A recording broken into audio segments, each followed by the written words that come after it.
দেখো বন্ধুরা, আমার এক বান্ধবী ভিডিও করছে, তো আমি তার ভিডিও, তো দেখো আমি লুকিয়ে লুকিয়ে এই ভিডিওটা করছি। এটা নিয়ে আমি ফেসবুকে ছেড়ে দেব। দেখো ওর বোন ওকে ভিডিও করে দিচ্ছে আর ও ভিডিও করছে, দেখেছ? আর আমি ঘর থেকে, ওর বোনের ঘর থেকে জানলা দিয়ে এই ভিডিওটা করছি।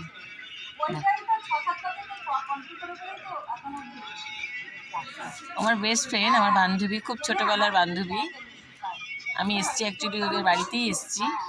তো দেখো খুব মজা করছি, নিমন্ত্রণ করেছে ওর বোন আজকে, এই বোনের বাড়িতে এসছি। আমি যখন ভিডিও করি তখন ও এরকম চুরি করে, এই জন্য আজকে আমি ওর ভিডিও চুরি করছি। কেমন লাগছে তোমরাই দেখো, বুঝেছো? দেখতে থাকো। এই যে এখানে আবার আরেক বান্ধবী এসছে, বান্ধবীর বোন, অ্যাকচুয়ালি ওর বাড়িতেই আমরা এসছি। আর ও যে বান্ধবীর বর বসে আছে, ফোনে কথা বলছে, এরা সুগারের গল্প করছে। ঠিক আছে, চলো বন্ধুরা, টাটা।